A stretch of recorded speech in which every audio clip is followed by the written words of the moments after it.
Good morning students. हम कर रहे थे इवोल्यूशन में हम कर रहे थे एविडेंसेस ऑफ इवोल्यूशन, और एविडेंसेस ऑफ इवोल्यूशन में हमने कर लिया था morphological and anatomical evidences of evolution. First part था वो हमारा, और आज हम करेंगे सेकंड पार्ट एम्ब्रियोलॉजिकल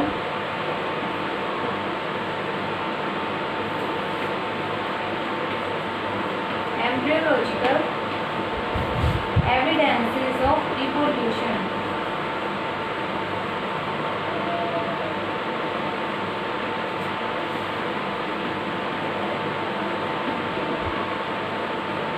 इसमें मैंने बताया था कि इसमें हम स्टडी करते हैं डेवलपमेंट ऑफ एम्ब्रियो की। जो भी डिफरेंट एनिमल्स हैं उनके एम्ब्रियो की डेवलपमेंट कैसे होती है उसकी स्टडी हम किसमें करते हैं, एम्ब्रियोलॉजिकल एविडेंसेस ऑफ इवोल्यूशन में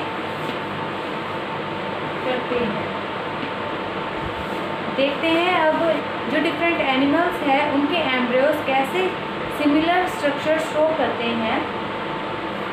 अब जो एम्ब्रियोलॉजिकल एविडेंसेस हैं उसमें जो हम एग्जांपल करेंगे वो है कि सिमिलर वर्टिब्रेट एम्ब्रियो। जितने भी वर्टिब्रेट्स हैं उनमें एम्ब्रियो क्या होता है, उनका स्ट्रक्चर सेम होता है। जैसे ये है टोर्टोइस। अगर हम इनको ऐसे नॉर्मली देखें विदाउट नेम तो हम इनको आइडेंटिफाई नहीं कर पाएंगे कि कौन सा एम्ब्रियो कौन से एनिमल का है। अब जैसे कि ये देखिए, ये है टोर्टोइस का एम्ब्रियो, ये है चीक एंड ये है मैन। जो ये एम्ब्रियोज है इनके ऑर्गन्स की डेवलपमेंट जो है वो सिमिलर होती है। इनमें सिमिलर ऑर्गन्स पाए जाते हैं। इन ऑर्गन्स की जो डेवलपमेंट होती है वो सेम होती है। फॉर्म्स जो होती है इनके ऑर्गन्स की वो सेम होती है। जैसे यहाँ पर देखिए कि इसमें क्या है, टोर्टोइस में आइज की फॉर्मेशन है, इसमें भी आइज, और वुमेन्स में भी आइज। इनमें क्या होते हैं, नोस्ट्रिल्स पाए जाते हैं टोर्टोइस में भी, रैबिट में भी, और ह्यूमन बींग्स में भी क्या होते हैं, नोस्ट्रिल्स प्रेजेंट होते हैं। इनमें फोरलिम्स और हाइंडलिम्स भी प्रेजेंट होते हैं। टेल्स होती हैं चिक में भी, टोर्टोइस में भी, और ह्यूमन बींग्स में भी क्या होती है, एक टेल बोन प्रेजेंट होती है ड्यूरिंग एम्ब्रियो। तो जो ये है एम्ब्रियोलॉजिकल एविडेंसेस, इसमें हम क्या देखते हैं कि जो एम्ब्रियोज हैं वर्टिब्रेट्स के उनकी सिमिलर फॉर्म एंड स्ट्रक्चर्स होते हैं। जो डेवलपमेंट होती है इन एम्ब्रियोज की वो सेम होती है। इनमें वही होता है ब्लास्टूला, गैस्ट्रूला, जितनी भी इसकी जो डेवलपमेंटल स्टेजेस है वो क्या होती है, सेम होती है। इनमें जो भी ऑर्गन्स जो भी है, जैसे एक टेल बोन है ह्यूमन्स में, ये क्या होती है, टेम्परेरी होती है। एम्ब्रियोज में ये प्रेजेंट होती है, बट जैसे जैसे इनकी ग्रोथ होती है, ये ग्रो होते हैं, ये क्या होती है, डिसअपियर हो जाती है। ऐसे ही टोर्टोइस में और चिक में भी कुछ स्ट्रक्चर्स होते हैं जो एज एम्ब्रियो जैसे जैसे डेवलप होता है वैसे क्या होता है, इनमें से वो स्ट्रक्चर्स डिसअपियर हो जाती है। और क्या है इसमें कि जितने भी इनके ऑर्गन्स की डेवलपमेंट है वो सिमिलर वे में होती है। This is all about the evolution embryological evidences of evolution. अब हम करेंगे थर्ड एविडेंस। जो है हमारा थर्ड एविडेंस है हमारा प्लेंटोलॉजिकल इवोल्यूशन, जिसमें हम क्या करते हैं, फॉसिल्स स्टडी करते हैं हम फॉसिल्स, और उसके बेसिस पर देखते हैं similarities and differences of animals. Third है हमारा प्लेंटोलॉजिकल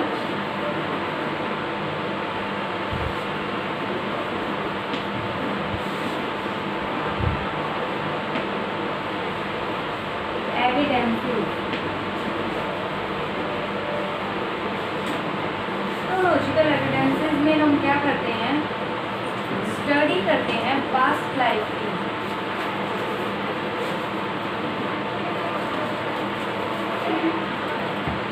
स्टडी कैसे कर पाएंगे हम पास्ट लाइफ की, प्यूर फॉसिल्स की हेल्प से, with the help of fossils.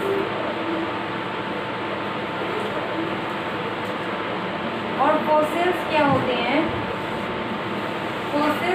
Fossils are the impressions of hard part of animals. Hard parts of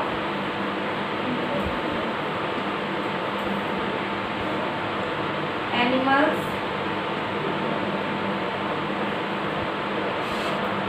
preserved in sedimentary rocks.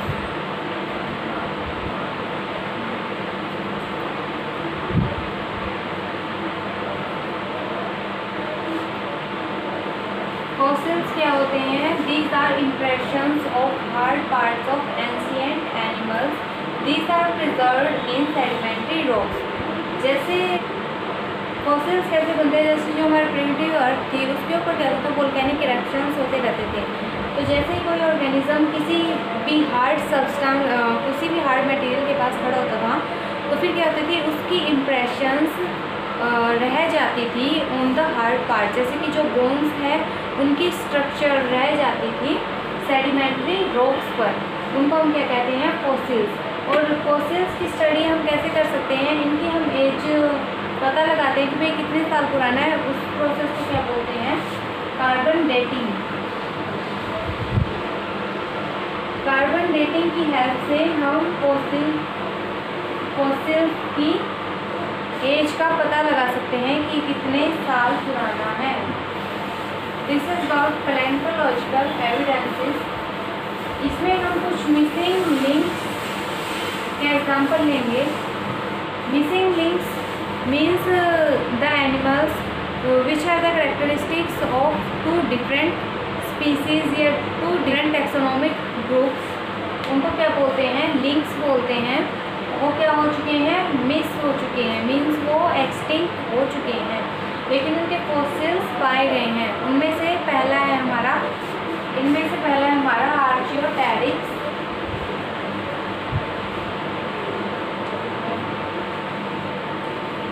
इसको बोलते हैं लिजार्ड बर्ड।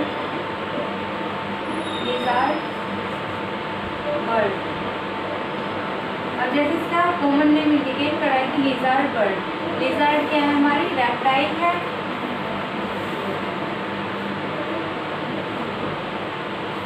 तो ये किस किस के कैरेक्टर शो करता था? लिजार्ड के मीन्स रेप्टाइल्स के और बर्ड्स के। और ये क्या है? मिसिंग लिंक है जो कि इवोल्यूशन में हमारी हेल्प करता है। इसका फॉसिल प्रेजेंट है। उसकी स्टडी करके क्या पता लगाया गया? ये मिसिंग लिंक है। इसमें जो कैरेक्टरिस्टिक्स थे दो डिफरेंट टैक्सोनॉमिक ग्रुप के, तो ये रेप्टाइल्स और बर्ड्स के बीच का क्या है? लिंक है। इससे क्या हुई है और डेवलपमेंट हुई है लिजर्ड्स की और बर्ड्स की। एक और दूसरा आता है प्लांट्स में। एग्जाम्पल है एक मिसिंग लिंक का। सेकंड एग्जाम्पल है हमारा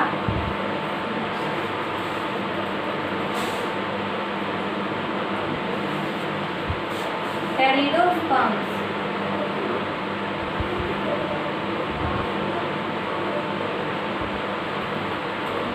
ये एक प्लांट है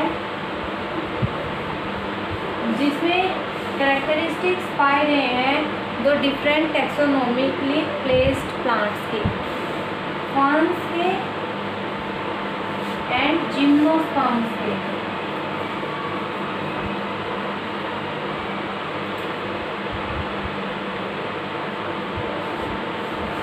ये क्या करते हैं? इसमें स्पर्म्स की फॉर्मेशन होती है जो हेल्प करती है इसके फर्टिलाइजेशन में। और इसमें क्या कैरेक्टरिस्टिक्स है? फर्न्स के भी कैरेक्टरिस्टिक्स इसमें है। फर्न्स का जो स्ट्रक्चर होता है वो कुछ ऐसा होता है। तो इसकी जो स्ट्रक्चर है वो सिमिलर कैसे होती है? फर्न्स के। और ये क्या करता है? स्पर्म की फॉर्मेशन करता है। This is all about paleontological evidences. अब हम करेंगे बायोजियोग्राफिकल एविडेंसेस। बायोजियोग्राफिकल एविडेंसेस में हम स्टडी करते हैं डिफरेंट ऑर्गेनिजम्स की या डिफरेंट एनिमल्स की which are live in different geographical area. इसमें हम एग्जाम्पल लेंगे चार्ल्स डार्विन की फिंचेस का। ये हम पहले कर चुके हैं फिंचेस का एग्जाम्पल। फिंचेस क्या थी? बर्ड्स थी जिनकी जो कहाँ पर पाई जाती थी? गलापागोस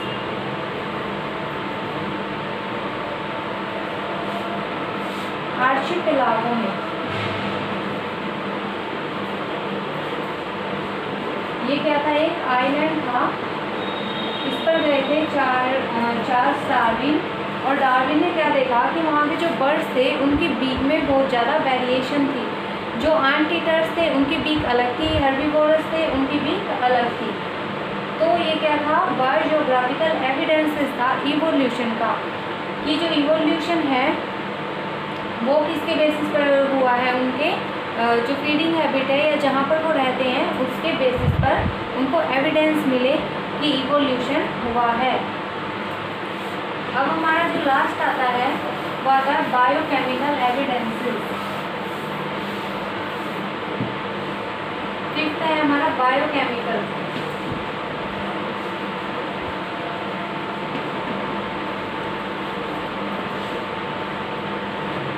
बायोकेमिकल एविडेंसेस से हमें पता लगता है कि जितने भी लिविंग ऑर्गेनिजम्स हैं उनमें क्या होता है? हमारा प्रोटोप्लाज्म से मिलकर बनी होती है लिविंग सेल। ये क्या होता है? जितनी भी लिविंग सेल्स है सब में प्रेजेंट होता है। तो it is the biochemical evidences of evolution. और क्या होता है? एमिनो एसिड्स हो गए और इसेंशियल एमिनो एसिड्स हो गए, शुगर्स हो गई, नाइट्रोजिनस बेसिस हो गए। ये क्या है? सभी जितने भी लिविंग ऑर्गेनिज्म हैं सब में पाए जाते हैं। So these biochemicals are the evidences of evolution. यहाँ पर हमारा खत्म हो जाता है एविडेंसेस ऑफ इवोल्यूशन। इसमें हमने 5 टाइप थे। इसमें हमारे morphological and anatomical, second embryological, third paleontological, fourth था हमारा बायोजियोग्राफिकल और फिफ्थ है हमारा बायोकेमिकल।